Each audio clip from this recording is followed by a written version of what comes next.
بزرگوں، دوستوں، بھائیوں، اللہ تعالیٰ شانہ سب سے بڑا ہے۔ سب سے بڑا کون ہے؟ اللہ سب سے بڑا ہے۔ کون بڑا ہے؟ دنیا میں لوگ جن کو بڑا سمجھ رہے ہیں یا جو اپنے کو بڑا سمجھ رہے ہیں، صحیح معنوں میں وہ بڑا ہونے کا مطلب ہی نہیں سمجھتے ہیں۔ بڑائی تو اللہ کے لیے ہے، اس لیے آزان دعوت تامہ ہے۔ تو مؤذن کیا کہتا ہے روزانہ کھڑے ہو کر؟ کانوں میں تو انگلی ٹھوس لیتا ہوں، تم جن کی بڑائی بیان کر رہے ہو وہ غلط ہے، میں جو کہہ رہا ہوں وہ ہے بڑا۔ اللہ اکبر، اللہ اکبر، اللہ سب سے بڑا ہے، اللہ سب سے بڑا ہے، اللہ سب سے بڑا ہے، اللہ سب سے بڑا ہے۔ اللہ چاہتے ہیں میری بڑائی بیان کرو گے، میرے علاوہ کوئی بڑا ہے ہی نہیں۔ کس کی بڑائی بیان کرنی چاہیے؟ اللہ کی کرنی چاہیے۔ ان کے ہتھیار بڑے، ان کی فوج بڑی، ان کا ایٹم بڑا، یہ سب بیکار کی باتیں ہیں۔ بڑائی تو صرف اللہ کے لیے ہے۔ کس کے لیے ہے؟ اس لیے اللہ چاہتے ہیں ہماری بڑائی بولو، ہماری بڑائی کے تذکرے کرو، اس لیے 5 وقت روزانہ اذان میں کہلوا رہے۔ کیا کہلوا رہے؟ ابھی تو کہہ لو، اللہ اکبر، اللہ اکبر۔ اور کوئی بڑا نہ ہے، نہ ہوا، نہ ہوگا، اللہ ہی بڑا ہے۔ سب چھوٹے ہیں، اللہ بڑا ہے۔ تو اللہ چاہتے ہیں ہماری بڑائی کے، ہماری طاقت قدرت کے، ہمارے خزانوں کے تذکرے کرو۔ انبیاء علیہ الصلوۃ والسلام چل پھر کر اپنے ایک ایک امتی کے سامنے اللہ کا تعارف کراتے تھے، اللہ کی بڑائی سمجھاتے تھے، اللہ کی طاقت قدرت سمجھاتے تھے، اللہ کے خزانے سمجھاتے تھے، اللہ کا کرتا دھرتا ہونا سمجھاتے تھے کہ کرنے والی ذات صرف اللہ کی ہے۔ اور سارے نبیوں کے سردار حضرت رسول پاک صلی اللہ علیہ وسلم کا بھی یہی کام تھا۔ نبیوں کا وظیفہ حیات ہے، کیا ہے؟ اپنے ایک ایک امتی کو اللہ کا تعارف کرانا۔ ہمارے حضرت فرماتے ہیں دعوت کیا ہے؟ اللہ کے بندوں میں چل پھر کر اللہ کی بڑائی بیان کرنا، تاکہ میرے دل میں اللہ کی بڑائی پیدا ہو جائے۔ اس لیے بڑائی بیان کرنی ہے تاکہ میرے دل میں اللہ کی بڑائی پیدا ہو جائے۔ یعنی میں میرا بھی نمبر آیا کسی دن بیان کا تو میں بیان کر دوں گا، نہیں اگر دعوت کو ممبر تک مخصوص رکھیں گے ہم تو دعوت کا مقصد ہی فوت ہو جائے گا۔ آج ممبر سے بیان کرنا تو فخر کی چیز سمجھتے ہیں، میں بھی اسی میں شامل ہوں، اور گھر گھر جا کے دعوت دینا اس میں اپنی توہین اور بے عزتی سمجھتے ہیں لوگ۔ حالانکہ نبیوں کی محنت کا نچوڑ نکالا جائے تو زیادہ وقت ان کا انفرادی دعوت کا ہے۔ کیسا ہے؟ ایک ایک سے ملنا، تلاش کرنا، دعوت دینا، جہاں وہ ملے وہاں جانا، چل کر جا کر دعوت دینا، کسی طرح سے بھی بات پہنچا دینا، یہ دعوت نہیں ہے۔ حضرت مولانا الیاس صاحب رحمۃ اللہ علیہ فرماتے تھے کانوں تک بات پہنچانے کا نام دعوت نہیں ہے، کانوں تک بات پہنچانے کا نام دعوت نہیں ہے۔ فرماتے تھے دل میں اتارنے کا نام دعوت ہے۔ تو ایک ایک سے بار بار ملتے تھے انبیاء علیہ السلام، طالبین کا انتظار نہیں کرتے تھے کہ ہمارے پاس کوئی آئے گا تو سمجھا دیں گے اسے، نہیں۔ انبیاء علیہ السلام کی بعثت جب ہوتی تھی، جو امت بے طلب بے رغبت ہو جاتی تھی، تو ان میں طلب اور رغبت شوق پیدا کرنے کے لیے انبیاء علیہ السلام اپنے اونچے مقام سے نیچے تشریف لاتے تھے۔ نبی سے زیادہ اونچے مقام کا آدمی امت میں نہیں ہو سکتا بھائی، کیا ہو سکتا ہے؟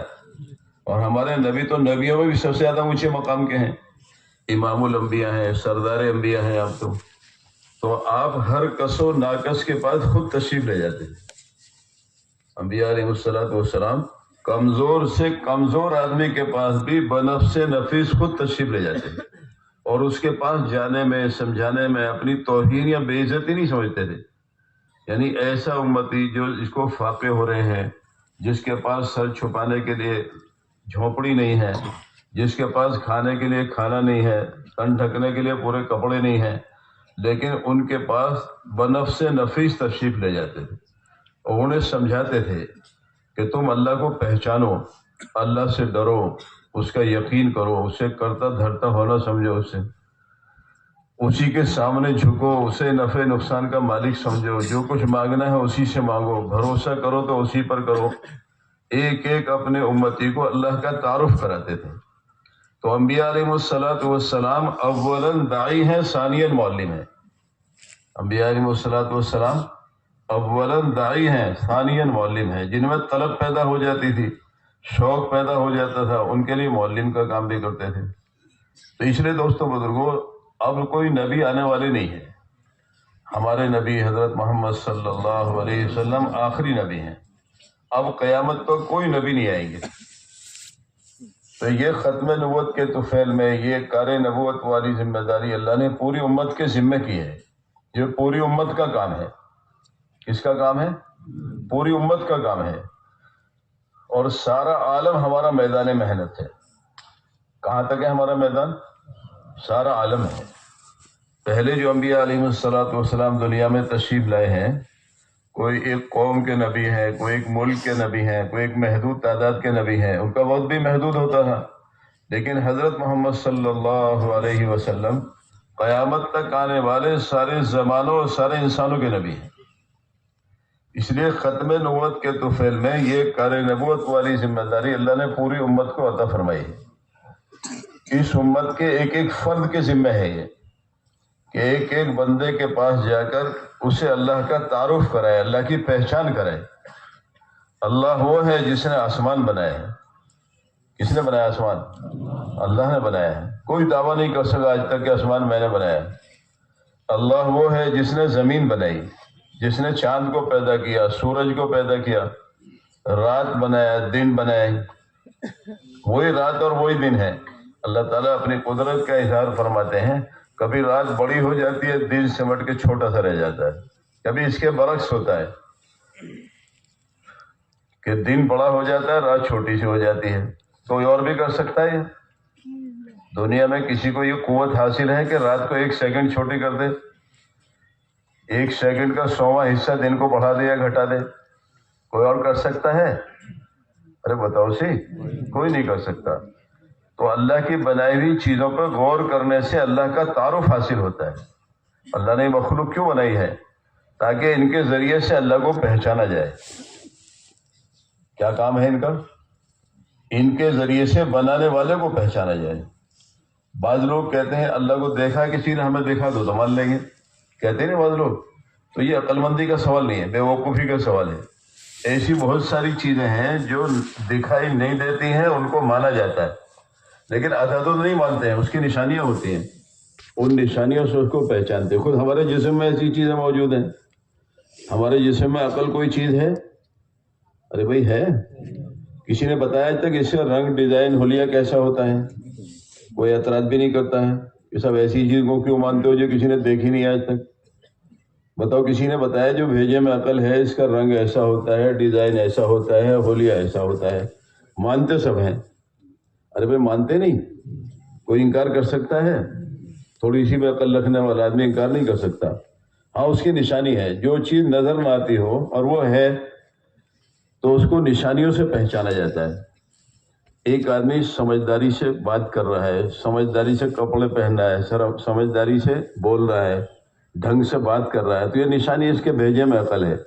الٹی سیدھی بکواس کرنے لگے، پتھر پھینکنے لگے، مارنے پیٹنے لگے، لوگوں کے ساتھ بے وقوفی کا کام کرنے لگے، تو یہ نشانی ہوتی ہے اس کے بیچارے کی عقل چلی گئی. نہ عقل کو جب تھی جب دیکھا، نہ جاتے ہوئے دیکھا، اور مانا سب نے. یا کوئی انکار کر سکتا ہے دنیا میں؟ ارے بتاؤ سی، نہیں کر سکتا. عقل کوئی چیز ہے، اس کی نشانیاں بتا رہی. ایسی ہمارے جسم میں جان ہے، روح کوئی چیز ہے. ساری دنیا مانتی ہے؟ ارے بتاؤ سی، مانتی ہے. لیکن آج تک کسی نے نہیں کہا بھائی، میں دعویٰ نہیں کیا میں نے دیکھی عقل جسم میں جو جان ہے اس کا رنگ ایسا ہے، ڈیزائن ایسا ہے، حلیہ ایسا ہے. سب مانتے ہیں. نشانی ہے اس کی. ایک آدمی کی نبض چل رہی ہے، سانس آ رہی ہے، جا رہی ہے، جسم میں گرمائی ہے، تو نشانی ہے کہ اس کے جسم میں جان ہے. آدمی کی نبض تھم جائے، سانس رک جائے تو جسم ٹھنڈا ہونا شروع ہو جاتا ہے. حدیث میں آتا ہے روح پہلے پیروں کی طرف سے نکالی جاتی ہے. کوئی آدمی بہت بیمار ہو، لبے دم ہو رہا ہو، اب گیا تب گیا، تو جو سمجھدار آدمی آتے ہیں نا اس کے پیر چھو کے دیکھتے نہیں کہ اگر روح نکلنی شروع ہو گئی ہے تو جس حصے سے روح نکل جاتی ہے وہ جسم ٹھنڈا ہو جاتا ہے. جسم میں جو گرمائی ہے وہ روح کی وجہ سے ہے. تو روح کو مانا بغیر دیکھے مگر نشانیوں سے. تو اتنا بڑا آسمان، اس کی نشانی نہیں ہے، اس کا کوئی بنانے والا ہے؟ ارے بتاؤ سی، آپ تو بولتے ہی نہیں ہو کچھ. اس میں اتنا بڑا سورج، یہ نشانی نہیں ہے اس کا کوئی بنانے والا ہے، اتنا بڑا چاند، پھر اس کو بڑے منظم طریقے سے اللہ نے چلایا، انتہائی منظم طریقے سے چلایا، ایک سیکنڈ نہیں، ایک سیکنڈ کا 100واں حصہ بھی آگے پیچھے نہیں ہوتا ہے۔ آپ دیکھو نماز کے جو اوقات کے نقشے ہیں نا، آج کون سی تاریخ ہے؟ اگر 50 سال پہلے بھی آج کے دن سورج اسی وقت میں نکل رہا ہے تو آج بھی اسی وقت نکل رہا ہے، جس وقت آج ڈوب رہا ہے اسی وقت ڈوب رہا ہے۔ کوئی فرق ہوتا ہے؟ کبھی نہیں، کہ اس کو چلانے والے نے ایک نظام کے ساتھ چلا ہے، جکڑا ہوا ہے۔ دنیا کی ہر چیز اللہ کے ایک نظام ہے غیبی، اس سے جکڑی ہوئی ہے، ایک پتا بھی نہیں کر سکتا نیچے اگر اللہ کا حکم نہ ہو۔ آپ نے دیکھا ہو کبھی کبھی پورا درخت خالی ہو گیا، ایک دم پتے جھڑ کے گر گئے اور ایک پتا ٹنگا ہوا اوپر، ہوتا ہے ایسا نہیں؟ تو وہ کیوں نہیں گرا ہے جی؟ بھائی لوگ کہتے ہیں بھائی صاحب پتجھڑ کا موسم ہے تو گر ہی جاتے ہیں، نہیں گر تو جاتے ہیں، جب سب گرے تو یہ کیوں نہیں گرا ہے؟ معلوم ہے اس کے لیے آرڈر نہیں ہے اللہ کا، بھی کیا ہوا ہے؟ اللہ کا حکم نہیں ہے، اس لیے قائم ہے۔ تو جتنے جبریل علیہ السلام اللہ کے محتاج ہے نا، حکم پتہ بھی اتنا ہی محتاج ہے، وہ بھی اپنے آپ کچھ نہیں کر سکتے۔ جبریل علیہ السلام کو بہت بڑا قد و قامت دیا اللہ تعالیٰ نے۔ حضرت شیخ رحمۃ اللہ فضائل رمضان میں 500 اللہ نے بازو دیے انہیں، صرف 2 بازو کھولتے ہیں، مشرق مغرب سب ڈھانک لیتے ہیں اس سے، شب قدر والے دن صرف 2، اور بازو ہے 500، لیکن وہ بھی اللہ کے حکم کے محتاج ہیں، اپنے آپ کچھ نہیں کر سکتے۔ تو اس لیے دوستو بزرگوں، دنیا میں جتنی مخلوق ہیں ان پر غور کرنے سے اللہ کا تعارف حاصل ہوتا ہے، اللہ کی پہچان ہوتی ہے آدمی کو، واقعی کوئی ذات ہے جس نے اس کو بنایا ہے اور وہی اس کو منظم طریقے سے چلا رہی ہے، اور وہی اللہ ہے۔ ہمارا غور فکر کا راستہ اگر صحیح ہو جائے تو اللہ تعالیٰ غور فکر سے بھی اپنی معرفت نصیب فرما دے، لیکن ہماری سوچ فکر جو ہے نا، غور فکر الٹی ہو گئی ہے، ہمارے غور فکر کا انداز بدلا ہوا ہے۔ ایک بڑھیا سے کسی نے پوچھا تو نے اللہ کو کیسے پہچانا؟ اس نے کہا میں نے تو اپنے چرخے سے اللہ کو پہچان لیا۔ چرخہ سمجھتے ہو آپ؟ ہوتے ہیں آپ کے یہاں تو تصویر لگی ہے اس کی، دیکھیں چرخے، تصویر دیکھے ہوگی۔ اب تو گھر میں ایک کام ہوتا تھا عورتوں کے لیے، روڑ کا روئی کا خالی وقت میں سوت بنایا کرتے تھے، تو بڑی بھی نے غور فکر صحیح کیا تو چرخے سے اللہ کا تعارف ہو گیا۔ کہ کیسے؟ کہ میرا یہ چرخہ ہے، جب میں چلاؤں جب چلتا ہے، اپنے آپ نہیں چلتا ہے۔ تو میرا چھوٹا سا چرخہ بغیر چلائے نہیں چل سکتا، اتنا بڑا زمین آسمان کے بیچ کا نظام اپنے آپ چل رہا ہو یہ نہیں ہو سکتا، اس کا بھی کوئی چلانے والا ہے، اور وہی اللہ ہے۔ کون ہے وہ؟ وہی اللہ ہے۔ اتنا بڑا، ہمیں تو ایک آسمان نظر آ رہا ہے، اللہ نے قرآن میں کہا ہم نے ایسے ایسے 7 آسمان بنائے۔ کتنے بنائے؟ 7 بنائے، ایسی ایسی 7 زمینیں بنائی۔ ایک دفعہ ہمارے یہاں جماعت آئی، اس میں پروفیسر حضرات تھے، تو وہ بتا رہے تھے کہ یہ جو سورج ہے زمین سے 7 لاکھ گنا بڑا ہے، زمین سے 7 لاکھ گنا بڑا ہے، اور یہ ستارے اتنے بڑے ہیں کہ ایک ایک ستارے میں ایسے ایسے 7 لاکھ سورج سما جائے۔ اللہ اکبر! بنانے والا کتنا بڑا ہوگا؟ ان چیزوں کو دیکھ کر اللہ کو پہچانا جائے، اس لیے ہے نہ یہ کہ نہیں اللہ سمجھ لے کوئی۔ ہمارے مولانا سلیمان صاحب فرمایا کرتے تھے نا کہ ایک بچے کو استاد مار رہے تھے، سبق یاد نہیں تھا، تو ڈنڈے کے ہاتھ جوڑ رہا ہے، ڈنڈے مہاراج مجھے معاف کر دو، ڈنڈے مہاراج مجھے معاف کر دو۔ دوسرے بچے نے کہا بھائی پاگل ہے، ڈنڈے کے ہاتھ جوڑنے سے کیا فائدہ ہے؟ جس کے ہاتھ میں ڈنڈا اس کے ہاتھ جوڑ، ڈنڈا کیا کرے گا؟ کچھ بھی نہیں، اور ہاتھ جوڑنے کی بھی ضرورت نہیں، سبق یاد کر کے سنا دے، ڈنڈا تو جو کھیلنے کے لیے دے دیں گے۔ جو بچے اپنا سبق یاد کر کے سنا دیتے ہیں، اسے مارنے والے ڈنڈے سے کھیلتے پھرتے نہیں پھر؟ ارے بتاؤ سی، یہ سب ڈنڈے کی طرح دنیا میں جتنی چیزیں ہیں، اور ان پر سب پہ اختیار اللہ کا چلتا ہے۔ ہر چیز میں سے وہ ظاہر ہوتا ہے جو اللہ چاہتا ہے۔ اللہ تعالیٰ چاہتے ہیں نفع کی شکلوں میں نقصان لاتے ہیں، نقصان کی شکلوں میں نفع لاتے ہیں، زندگی کے نقشوں میں موت لا کر دکھاتے ہیں۔ وہاں حفاظت کے نقشے ہیں لیکن اللہ وہاں موت لا کر دکھاتے ہیں، اور موت کے نقشوں میں حفاظت کر کے دکھاتے ہیں۔ کون کرتا ہے یہ؟ اللہ کرتا ہے، تاکہ ہمارے بندے ہمیں پہچانے، کرنے والی ذات ہماری ہے۔ موسیٰ علیہ السلام کو اللہ نے حکم دیا اپنی قوم کو لے کر نکل جاؤ، نکل پڑے آپ۔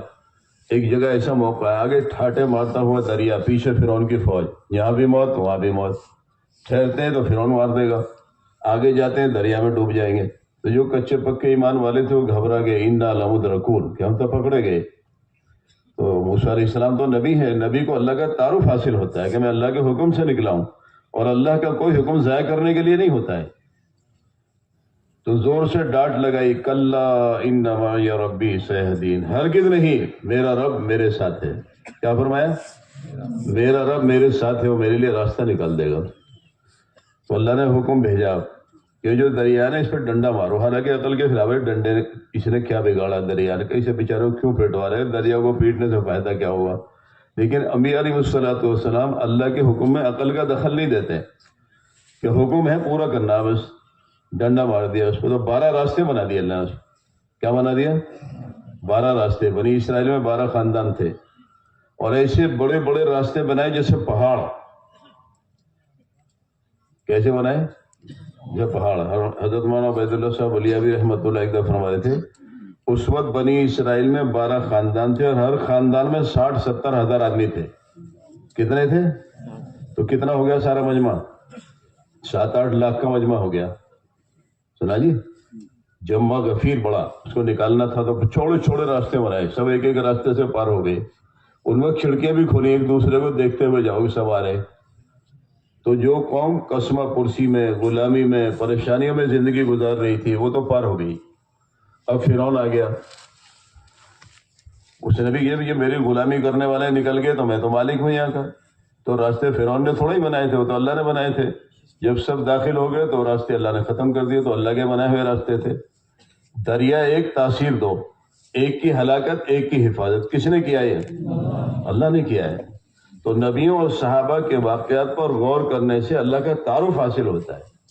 ہم موبائل دیکھتے رہتے ہیں، جھوٹی خبریں سنتے رہتے ہیں، دن بدن ایمان میں ضعف اور کمزوری ہو رہی ہے۔ اس کے یوں طاقت، اس کا یوں ایٹم، اس کے یوں ہتھیار، ان کو سن کے ہے نا، وہ سب دلوں میں جو ہے ایمان کا ضعف اور کمزوری بڑھتی جا رہی ہے، اللہ سے ہونا بولتے ہی نہیں ہے۔ تو مسلمان کو چاہیے کہ وہ ہر جگہ اللہ کو بولے، اللہ کی بڑائی بولے، اس کی طاقت قدرت بولے، اس کے خزانے بولے، اس کا کرتا دھرتا ہونا بولے، تو یقین پیدا ہو گیا کہ اللہ ہی سے ہوتا ہے، کرنے والی ذات اللہ کی ہے۔ اس لیے نبیوں اور صحابہ کے واقعات کا ہماری دعوت میں تذکرہ ہونا چاہیے، اس سے یقین بنتا ہے کہ ان کی مدد اللہ نے کی ہے۔ کس نے کی ہے؟ اللہ نے کی ہے۔ فرعون اور اس کی قوم پانی پینے کے لیے پانی اٹھائے، تو موسیٰ علیہ السلام کی قوم کے لیے تو پانی اور اس کے لیے خون، یہ عذاب بھی بھیجا اللہ نے ان پر۔ اب ساری اس کی ٹیکنالوجی فیل، جو کہہ رہا تھا انا ربکم الاعلی، اب کچھ نہیں کر پا رہا ہو۔ اللہ اپنی قدرت دکھاتے ہیں، جب تک چاہتے ہیں ڈھیل دیتے ہیں، اور پھر ایسی پکڑ کرتے ہیں ان کے پاس کوئی حل بھی نہیں ہے اس کا۔ ہر زمانے میں ایسے ہی کیا اللہ، جب تک چاہتے ہیں وہ ڈھیل دیتے ہیں۔ کہ موسیٰ علیہ السلام ان کی قوم کے آدمی پی رہے تو وہ پانی گٹ گٹ گٹ گٹ پی رہے ہو، تو پیاس بجھ رہی ہے ان کی۔ اور فرعون اس کی قوم کا کوئی آدمی اٹھائے تو وہ خون بن جائے، اب خون سے کیا پیاس بجھے گی؟ سنا جی، موسیٰ علیہ السلام ان کی قوم کے لوگ جو ہیں ان کے لیے تو پانی، اس کے لیے خون۔ کھانا بنائے تو میڈک بن جائے، وہ کھانا بنا کے سامنے کھا رہے ہیں، یہ اٹھائے تو میڈک بن جائے۔ وہ اللہ نے اپنی قدرت دکھائی، ہم جس کو جو چاہیں گے وہ بنا دیں گے۔ پریشان ہو گیا، کپڑے پہنے تو کھٹمل اور جوا ہو گئی، اس میں کپڑے نہیں پہن سکتا، اب اپنے محل میں بھوکا ننگا بیٹھا ہوا ہے، حالانکہ دعویٰ کیا کرتا ہے انا ربکم الاعلی، تمہارا سب سے بڑا پالن ہار میں ہی ہوں۔ تم پالن ہار ہو تو اسے بدل کے دکھاؤ حال کو۔ اللہ اپنی قدرت دکھاتے ہیں لوگوں کی کھوپڑیوں کو سیدھا کرنے کے لیے، تم کرنے والے ہو تو کر کے دکھاؤ۔ تو کرنے والی ذات کس کی ہے؟ اللہ کی ہے۔ اس لیے نبیوں اور صحابہ کے واقعات پر غور کیا جائے، اس کے تذکرے کیے جائیں، تو یقین بنتا ہے کہ نہیں، کرنے والی ذات اللہ کی ہے۔ کس کی ہے؟ اللہ کی ہے۔ جو ہے نا، ایک نبی گزرے ہیں، ان سے ان کی قوم نے کہا کہ اس پہاڑ سے آپ اونٹنی نکال کر دکھاؤ۔ کون سے نبی ہیں؟ صالح علیہ السلام۔ انہوں نے کہا میں تو نہیں کر سکتا، لیکن میرا اللہ کر سکتا ہے۔ چنانچہ انہوں نے دعا کی، وہ پہاڑ پھٹا، اس میں سے اونٹنی نکلی اور نکلتے بچہ دیا اس نے۔ اللہ نے اپنی قدرت دکھائی کہ ہم یوں بھی چلا سکتے ہیں نظام پیدا کرنے کے لیے، نر اور مادہ ملے اس کی ضرورت نہیں ہے۔ پہاڑ میں سے اونٹنی نکالیں، ابھی کسی نر سے ملی بھی نہیں ہے اور حاملہ ہے، بچہ دیا اس نے نکلتے ہی۔ تو اللہ چاہے تو بلا اسباب کے بھی نظام چلا سکتے ہیں۔ آدم علیہ السلام کو پیدا کیا مٹی سے، اسی میں روح ڈال دی، نہ ان کے ماں ہے نہ باپ ہے۔ اور حضرت حوا علیہ السلام کو جو ہماری سب کی دادی ہیں بائیں پسلی سے پیدا کر دیا. جو سنا جب تک اللہ تعالیٰ نے حضرت حوا کو پیدا نہیں کیا تھا تو جنت میں بھی کھوئے کھوئے سے رہتے تھے وہ. تو اللہ تعالیٰ نے ان کی دل جوئی کے لیے، دل لگانے کے لیے حضرت حوا کو پیدا کیا. اب سو رہے تھے، بائیں پسلی سے پیدا کیا. نہ ان کے ماں ہے نہ باپ ہے. عیسیٰ علیہ السلام کو بغیر باپ کے پیدا کر دیا. یہ کون کر رہا ہے؟ اللہ کر رہے ہیں. تو ان چیزوں پہ غور کریں. نبیوں اور صحابہ کے ساتھ جو کچھ ہوا ہے تو یقین یہ بنتا ہے ہم جو دیکھ رہے ہیں یہ غلط ہے، صحیح ہے. ہم جو تذکرے کر رہے ہیں روزانہ وہ غلط ہے، یہ صحیح ہے. کرنے والی ذات اللہ کی ہے. نفع، نقصان، عزت، ذلت، بیماری، صحت، موت، زندگی سب اللہ کے ہاتھ میں ہے. اللہ کے پاس ہر چیز کے لامحدود خزانے ہیں. کیا ہے؟ لامحدود خزانے ہر چیز کی. دنیا میں جس چیز کی ضرورت جتنی ہوتی ہے اتنی بھیجتے ہیں اللہ تعالیٰ. ان کے پاس تو بے شمار ہے. ایک چیز بھی پوری اتار دیں تو سانس لینا مشکل ہو جائے گا دنیا میں. ایک چیز بھی اپنے خزانے کی اگر اتار دیں، اڈیل دیں تو ٹریفک جام ہو جائے گا، سانس لینا مشکل ہو جائے گا. اس لیے اللہ کا ایک منظم نظام ہے.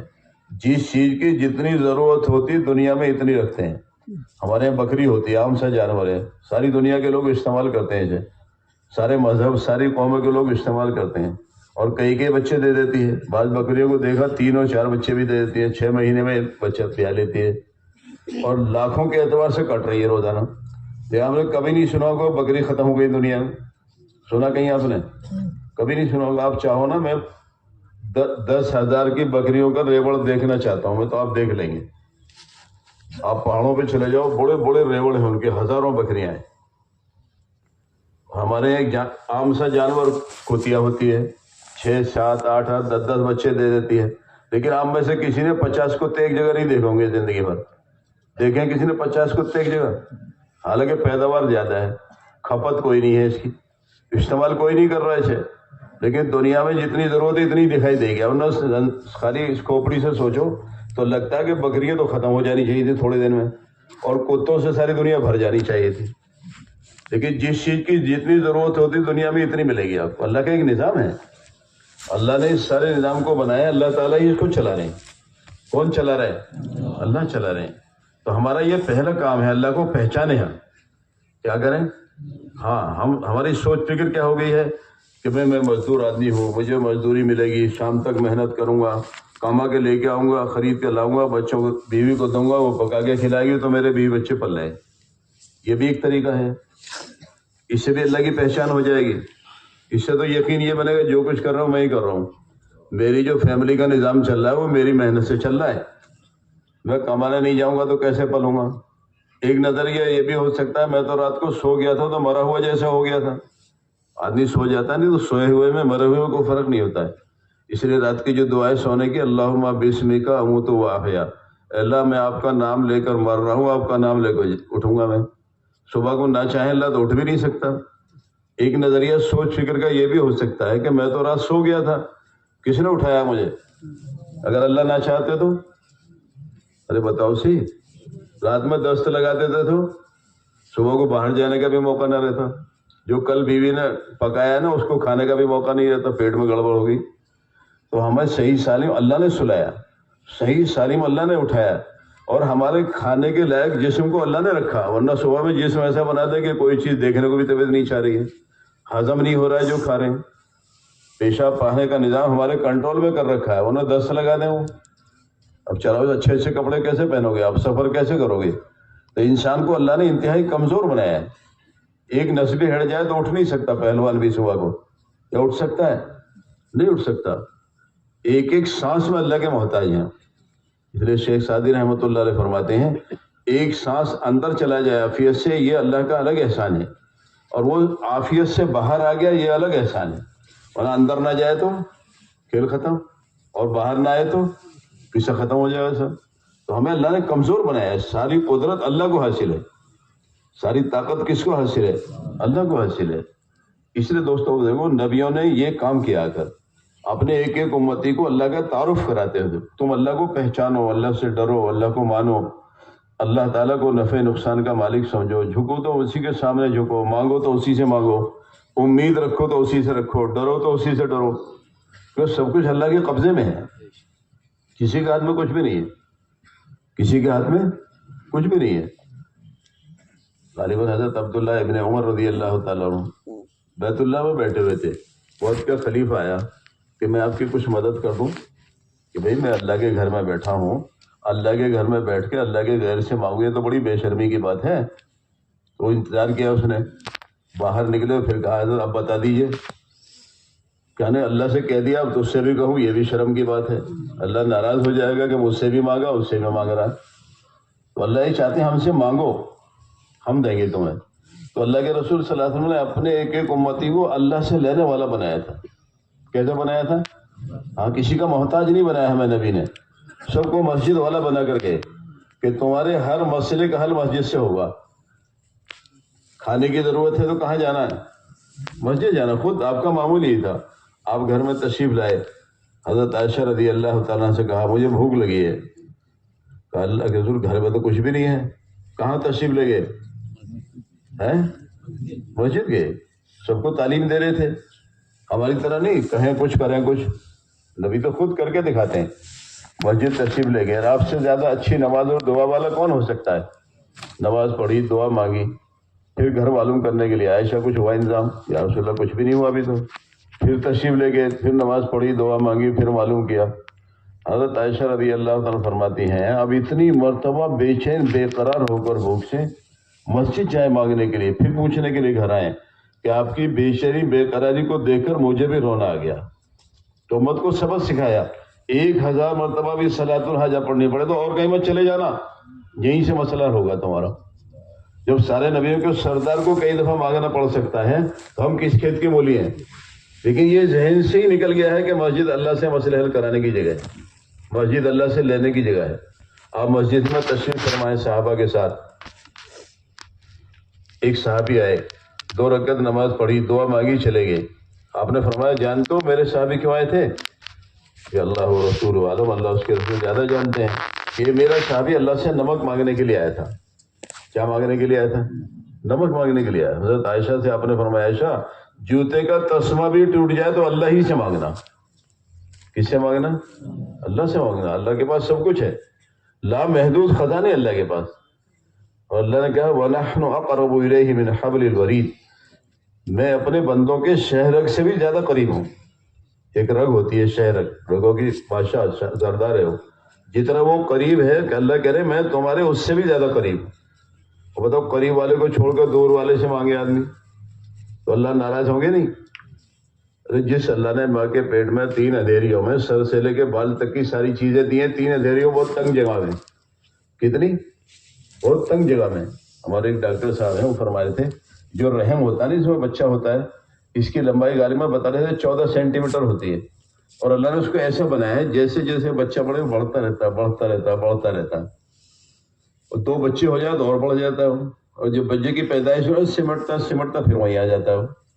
اتنی تنگ جگہ کے اندر آنکھ اپنی جگہ، کان اپنی جگہ، ہاتھ اپنی جگہ، دل اپنی جگہ، دماغ اپنی جگہ۔ یہ تو باہر کی چیزیں ہیں، اندر پھیپڑے، تلی، مثانہ، کتنی چیزیں اندر اندر تیار ہو رہی ہیں، گردے تیار ہو رہے ہیں اندر اندر۔ ماں کو بھی پتہ نہیں چلتا، باپ کو تو کیا پتہ چلتا میرے بچے کا کون سا حصہ بن رہا ہے اندر۔ تو جس اللہ نے بغیر مانگے اتنی قیمتی قیمتی چیزیں ماں کے پیٹ میں دے دی ہیں، باہر آ کے مانگے تو نہیں دے گا وہ؟ بتاؤ فرمائش کی تھی مجھے 2 آنکھ دینا کسی نے؟ بھائی کسی نے فرمائش کی تھی اللہ سے مجھے 2 آنکھ دینا، 1 ناک دینا، 2 کان دینا، 2 ہاتھ 2 پیر دینا؟ کسی نے بھی نہیں مانگی تھی، ہمیں تو پتہ بھی نہیں تھا، ہوش بھی نہیں تھا ہم سے، یا تھا کسی کو ہوش؟ کچھ بھی پتہ نہیں۔ بچوں کو کچھ پتہ نہیں ہوتا میں کس حال میں ہوں، کیا بنا ہے کیا نہیں بنا ہے۔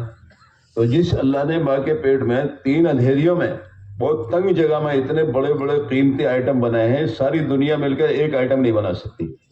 ساری دنیا مل کے ایک آنکھ بنا سکتی جسے اللہ نے بنائی ہے؟ ارے بتاؤ، نہیں بنا سکتے۔ ساری دنیا مل کر ایک ناخن نہیں بنا سکتے ایسا جیسے اللہ نے بنایا، نقلی تو بنا دیں گے۔ ساری دنیا مل کر ایک مکھی کی ٹانگ نہیں بنا سکتے ایسی جیسی اللہ نے بنائی، نقلی تو بنا دیں گے، لیکن جو صفت اللہ کی بنائی ہوئی ٹانگ میں ہے وہ نہیں ہو سکتی۔ معلوم ہے پیدا کرنا تو اللہ کا ہی کام ہے۔ کس کا کام ہے؟ ایک چیز میں بھی اگر کمزوری آ جائے، پریشانی ہو جائے تو آدمی کو حالت خراب ہو جاتی ہے، بیکار ہو جاتا ہے۔ تو آنکھ میں ہی کمزوری ہو جائے تو بعد مرتبہ ڈاکٹر کہتے ہیں ہمارے پاس علاج نہیں ہے. ہمارے ایک ساتھی ہیں ان کے 3 بھائی نابینا ہو گئے. اور کیسے ہوئے؟ آہستہ آہستہ آہستہ بینائی گھٹتے گھٹتے گھٹتے نابینا ہو گئے. تو ان کی اہلیہ ان کو دکھانے کے لیے لے گئی. ایک بڑا ڈاکٹر تھا مشہور، اس کے پاس گئے، جا کے کہا کہ ان کو دیکھو کیا تکلیف ہے.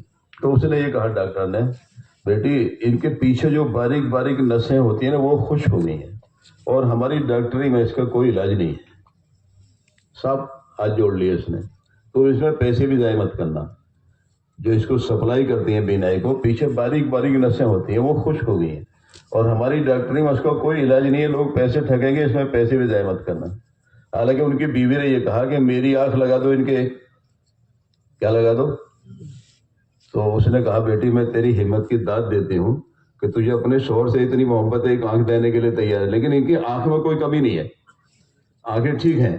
پیچھے جو باریک باریک نسیں سپلائی کرتی ہیں بینائی کو، جیسے وائر کا بلب جل رہا ہے، پیچھے وائرنگ ہے اس کے، تو وائرنگ خراب ہو گئی ہے اور اس کا ابھی تک دنیا میں کوئی علاج نہیں ہے.